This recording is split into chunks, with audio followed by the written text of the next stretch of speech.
அதாவது அதாவது இறைவனை பற்றி குர்ஆன்லே ஹதீஸ்லே சில வார்த்தைகள் சொல்லப்பட்டுச்சுன்னு சொன்னா அதுக்கு வியாக்கியானம் கொடுக்காம நேரடியான அர்த்தத்தில் நம்பணும் என்பதுதான் நிலைப்பாடு. உதாரணமா வந்து அல்லாஹ் பிடிப்பாண்டு வருது, பிடிப்பாண்டு தான் செய்யணும். அதுக்கு வேற ஒரு வியாக்கியானம் என்ன செய்யக்கூடாது, கொடுத்துடக்கூடாது. இப்ப மறுமை நாளுக்கு மஹ்ஷர் நாள் இருக்குது, எல்லா மக்களையும் எல்லாம் விசாரிக்குமா. எப்படி விசாரிப்பான்? இப்படியே குர்ஆன்ல இருக்கும், ஜா ரப்புக வல் மலக்கு சஃபன் சஃபா, உமது இறைவன் வருவான். எல்லா மக்கள் நிற்கும் போது யார் வருவதான்? இறைவன் வருவான். எப்படி வருவான்?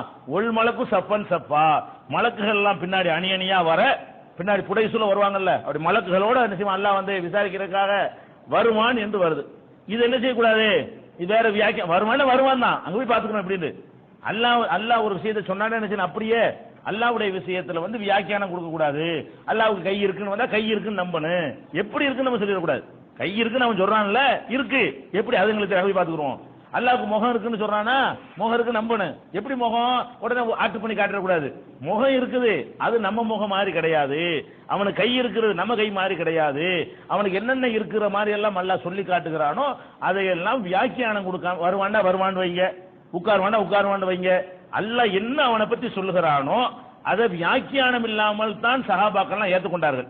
பண்ணுங்களா, பிந்தி வரக்கூடிய என்ன செஞ்சாங்கன்னு கேட்டா, கையின் ஆற்றல், அல்லாஹ்வுடைய கையினா என்ன அர்த்தம், அவனுடைய ஆற்றலை சொல்லுது. எதுக்கு உனக்கு தேவையில்லாம கைக்கு கை தானே அர்த்தம், எதுக்கு ஆற்றல் கொடுக்கணும்.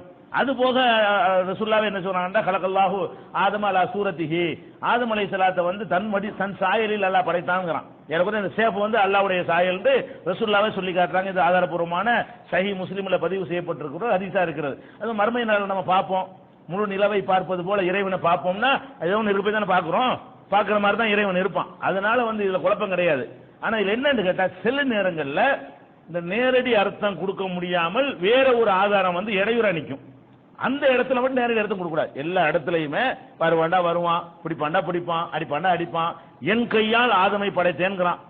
மனக்க அந்த தஸ்ஜுதலிமா கலத்து எதைய, என்னுடைய கரத்தால் நான் ஒருத்தரை படைத்திருக்கிறேன், அவருக்கு நீ ஏன் பணியை மறுக்கிறாய்ன்னு இப்லீஸ் அல்லாஹ் கேட்டான். அப்ப அல்லாஹ் கையினால் படைச்சான் நம்ம என்ன விளங்கிறேன், அவன் கையை கொண்டே படைச்சான் தான் வழங்கணும். என்னுடைய ஆற்றலால் படைச்சான்லாம் வழங்கக்கூடாது. அல்லாஹ் கைன்னு விட்டுற வேண்டியதான். இது சேஃப்டியான ஒரு விளக்கம். ஏன்னா அல்லாஹ் வந்து வேற விளக்கம் இருந்தா அவன் தான் அதை சொல்லணும்.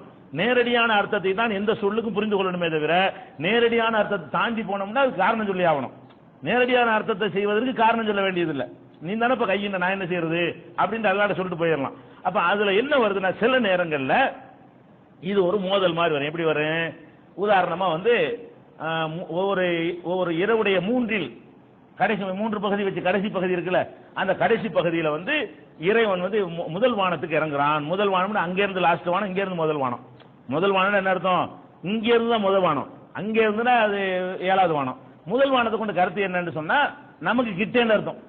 அது தூரமா இருந்தவன் வந்து என்ன செய்யறான், அல்லாஹ் முதல் வானத்துக்கு வந்துடுறான். வந்து என்ன செய்யறான், அங்க இருந்து சொன்னா கூட உனக்கு தூரமா தெரியும்பா, உனக்காக நான் இங்கே வந்துடுறேன் அப்படின்னு சொல்லி என்ன செய்யறான் அல்லாஹ், நமக்கு எது அருகில் இருக்கிற வானமாக இருக்கிறதோ அந்த வானத்திற்கு வந்து சொல்கிறான். ஹல் மின் முஸ்தக்பிரின், பாவ மன்னிப்பு தரக்கூடியவங்க இருக்கிறீங்களா, என்கிட்ட கேட்கக்கூடியவங்க இருக்கிறீங்களா, நான் தர்றேன், பார்த்து மன்னிக்கிறேன் அப்படின்னு சொல்லி ஒவ்வொரு நாளும் இரவுல என்ன செய்யறான் அல்லாஹ், இந்த மூன்றில் ஒரு பகுதி இரவு 3 மணின்னு வச்சுக்கிறீங்களேன், இரவு 3 மணியை போல இறங்கி இதை கேட்கறான்னு வருது, அது சில வருது. இதை நம்ம என்ன செய்யறோம் கேட்டா, இதுக்கு நம்ம விளக்கம் சொல்றோம். இறங்குறான் இந்த இடத்துல இறங்குறான்னு கொடுக்க கூடாது. ஏன்? இறங்குறது ஒரு சின்ன ஒரு வேலை, இறங்கிட்டு அப்புறம் மேல போயிடணும், அப்படிதான் அர்த்தம். இறங்குறான்னு சொன்னா ஒரு ராத்திரில இறங்குறான். சரி, இந்த பூமியுடைய அமைப்பு பிரகாரம், அல்லாஹ் படைச்சிருக்கிற அமைப்பு பிரகாரம் இந்த 3ல் ஒரு பங்கு இரவுடைய 3ஆம் ஜாமம் இருக்குல்ல, அந்த 3ஆம் ஜாமம் என்பது இருந்துகிட்டே இருக்குமா அல்லது போயிட்டு வருமா? இருந்துகிட்டே தான் இருக்கும். இப்ப நமக்கு 3 மணியா இருந்துச்சுன்னா நம்ம 3:30 போகும்போது இன்னொருத்தனுக்கு 3 மணி ஆகும். வழங்குதா? அவன் 3:30 வரும்போது இன்னொருத்தன் அதுக்கு பிந்தி வரவனுக்கு என்ன செய்ய 3 மணி ஆகும். ஒவ்வொரு மைக்ரோ செகண்டையும் அந்த 3 மணிங்கிற இருந்துகிட்டு இருக்கும். இப்ப உலகத்துல எங்க 3 மணியா இருக்குமா இல்லையா? இப்ப நம்ம இருக்கிறது 11:20 இருந்தாலும் இப்ப என்ன செய்யும், உலகத்துல ஏதாவது ஒரு பகுதியில இரவு 3 மணியா இருக்குமா இல்லையா? இருக்கு. எந்த நேரத்துல பகல் 1 மணில நீங்க இருக்கிறீங்க, அப்ப உங்களுக்கு என்ன பகல் 1 மணியா இருக்கலாம், எவனுக்காவது 3 மணியா இருக்குமா இல்லையா? இருக்கு. அது எவனுக்கிட்ட சொல்லிடலாம். இப்ப மேப் எடுத்து சொல்லிவிட முடியும். எந்த ஊர்ல இப்ப 3 மணியா இருக்குன்னு கேட்டா கூட என்ன செய்யலாம், அப்ப ஜிஎம்டி நேரத்தை வச்சு நம்ம கால்குலேட் பண்ணி அழகா சொல்லிட்டு போயிடலாம். அது பிளஸா மைனஸான்னு பார்க்க வேண்டியது. ஜிஎம்டில இருந்து 5:30 மணி தள்ளி இருக்கிறோம், 5:30 மணி கூடுதலா நம்ம இருக்கிறோம். அப்ப அந்த மாதிரியான ஒரு கணக்கை வச்சு இணைஞ்சிடலாம். இன்னைக்கு வந்து 3 மணி இப்ப எங்கெல்லாம் இருக்குன்னு நம்ம சொல்லிட முடியும். சரியா? அப்ப அந்த மாதிரி இருக்கக்கூடிய நேரத்துல அப்ப ஒவ்வொரு நேரத்திலும் இந்த 3 மணி, உதாரணம் 3 மணி 3 மணி என்பது ஒவ்வொரு செகண்ட்லயும் 3 மணி இருக்குது. இறங்குறான்னு சொன்னா இரவுல கேட்கிறவனுக்கு பதில் தர்றேன்னா நான் வந்து 3 மணி கேட்டேன், எனக்கு பதில் தந்துட்டான். 3:01க்கு இன்னொருத்தன் நான் போகும்போது அவன் 3 இன்னொருத்தன் அங்க நின்றுவான், அவனுக்கு எல்லாம் பதில் சொல்லணும். அப்ப அந்த இரவு அந்த நேரம் வந்து எல்லாரும் அடைஞ்சுக்கிட்டே இருப்பாங்க.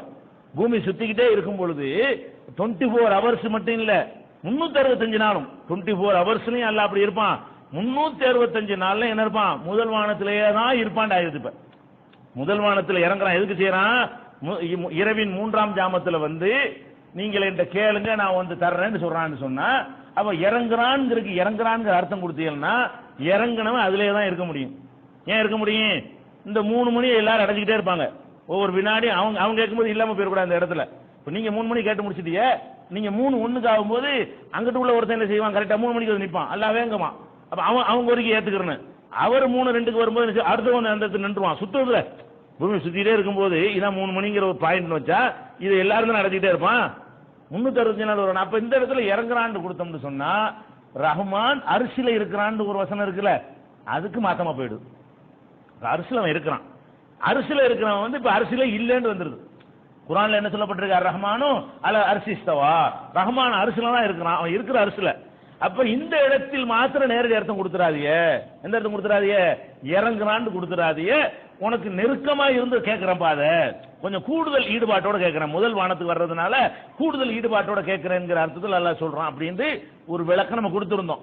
அந்த விளக்கத்துல இப்ப கேள்வி கேட்கிறாரு. இதான் விளக்கம் நான் சொன்ன கேள்விக்கு நான் வரல, அவர் தான் கை நீட்டுறாரு, எனக்கு என்ன கேள்வி நான் சொல்லல.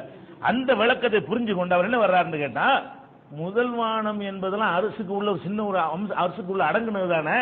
அப்ப அது அரசுல இருக்கிறா தானே வரும். முதல் வானத்துக்கு வந்தாலும் என்னதான் வரும்? அரசுல இருக்கிறான்னு தானே வருங்கிறது அவருடைய கேள்வி. முதல் வானத்துக்கு வந்துட்டாலும் அது என்னதான்? அது எல்லாம் தான் அரசுக்குள்ள அடங்குனது தானே அப்படிங்கிறோம். அரசுக்கு உள்ள அடங்குனது என்பதை நம்ம புரிஞ்சுக்கிறேன்னு அல்லாஹ் வந்து அரசுக்கு மேலதான் இருக்கான், உள்ள இல்ல. வணங்குதா? அது உள்ளதான் எல்லாம் அடங்கி இருக்கு. வசிய குருசியு சமாவாத்தி உள்ளதுன்னா வானம் பூமி அரசுக்கு நிழல்ல நம்ம இருப்போம்ல, அரசு கீழே இருப்பான், அவன் வந்து அரசுக்கு மேல இருக்கிறான். இந்த வானம் பூமி அது உள்ள அடங்கிரும். எதுக்குள்ள அடங்கிறோம்? இதான் அரசுன்னு வச்சுக்கிறீங்களேன். அவன் அரசுக்கு மேல இருக்கிறான்னு சொன்னா வானம் இங்க இருக்கும், பூமி இங்க இருக்கும், எல்லாம் அதுக்குள்ள அடங்கிரும். நம்ம நிழல் தருவான் இருக்குல்ல, மறுமை நாள்ல யாருக்கு நிழல் இல்லாத நேரத்துல இதுக்கெல்லாம் நிக்க போறோம். உதாரணத்துக்காக வேண்டி அல்லாஹ்வுடைய அரசுக்கு உதாரணம் காட்டக்கூடாது, புரிஞ்சுக்கிறதுக்காக மட்டும்தான் இது. அந்த அரசுக்கு உதாரணம் இல்ல, புரிந்து கொள்வதற்கு உதாரணம், மேல் கீழ்ங்கிறது புரிஞ்சுக்கிறதுக்காக வேண்டி. அப்ப நம்ம என்ன பாக்குறோம்? அப்ப கீழே இருந்துட்டானா அரசுக்கு மேல இல்லைன்னு வந்துடும். முதல் வானங்கிறது கீழே, இதுக்கு மேல நான் உட்கார்ந்துட்டு இருக்கிற ஆளு இது கீழே வந்து உட்கார்ந்துட்டேன்னா உதாரணமா இதுக்கு மேல இருக்கிறேன்னு வருமா? அல்லாஹ் வந்து அர் ரஹ்மான் அலல் அர்சிக்கிறான். அலாண்ட மீது மேல டாப், அல்லாஹ்க்கு என்ன அர்த்தம்? அரபில டாப் மேலன்னு அர்த்தம். ரஹ்மான் வந்து அரசுக்கு மேலே இருக்கிறான்னு சொல்லும் பொழுது முதல் வானத்துக்கு வந்துட்டான்னு சொன்னா அரசுக்கு மேலே என்பது அடிபட்டு போய் விடுகிறது. இந்த வியாக்கியானம் கொடுத்தாலும் என்ன செய்யாது? பொருந்தாது. அதனால எல்லா இடத்துலயும் நீங்க நேரடி அர்த்தம் செய்யுங்க. உதாரணமா இப்படி கூட இதை வந்து நம்ம என்ன செய்யறாங்கன்னா, இதை வச்சுதான் இந்த சவுதி அரேபியா துபாயில எல்லாம் நம்முடைய பிரச்சாரத்துக்கு முட்டுக்கட்ட போடுறாங்க. எப்படி? முன்னோர்கள் இந்த சலபி கொள்கை, இதை சலபி கொள்கை அதுக்கு பேரு, இதை மாத்துறாரு அவரு, அல்லாஹ் இறங்குவான்ங்கிறதே மறுக்கிறாரு அப்படிங்கிற மாதிரி நம்மளை பத்தி சொல்றாங்க. அது மாதிரி மறுக்க கூட நம்மளே சொல்லிட்டு இருக்கிறோம். இந்த ஒண்ணு வந்து இன்னொரு குர்ஆன் வசனத்துக்கு முரணா இருக்கனால அப்படி சொல்றமே தவிர அல்லாஹ் வருவாண்டா வருவாங்கிறோம், பார்க்கலாம்னா பார்க்கலாங்கிறோம், பிடிப்பாண்டா பிடிப்பாங்கிறோம், கைனால படைச்சாண்டா கைனால படைச்சேங்கிறோம். அதெல்லாம் நம்ம என்ன செய்யல, மாத்தல. இந்த ஒண்ணு எதுக்கு மாத்துறோம்?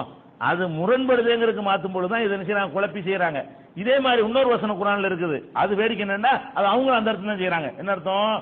இவர்கள் வந்து அச்சமற்று இருக்கிறார்களா, அல்லாஹ் வந்து பூமிக்கு அடியிலே வந்து இவர்களை இழுத்துக் கொள்வதிலிருந்து அச்சமற்று இருக்கிறார்கள் கேட்கறான். பூகம்பத்தை பற்றி சொல்றான். அப்ப அல்ல பூமிக்கு அடியில வரான அர்த்தம்னா அது பூகம்பத்தை சொல்கிறான். இப்ப வியாக்கியானம் நீ மட்டும் வியாக்கியானம் கொடுத்த இந்த சலபிங்கிற இந்த கூட்டமே என்ன பண்ணுது?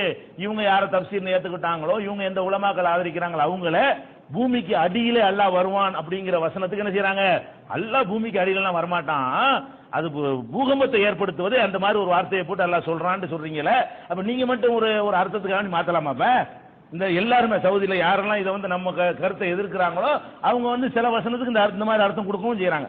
அதனால வந்து அல்லாஹ் அரசுல இருக்கான் என்பது மேல இருக்கிறான் அர்த்தம், இது கீழே இருக்குங்கிற அர்த்தம். ரெண்டு இதுல வந்து இறங்கிட்டான்னு சொன்னா 24 ஹவர்ஸ் என்ன செய்யணும்? கீழே தான் இருக்க வேண்டி வரும், அரசுல இருக்கிறாங்கிற வராது. அந்த குர்ஆன் வசனத்தை மறுக்க கூடாது என்பதற்காக வேண்டி இந்த விளக்கத்தை கொடுக்கணும்.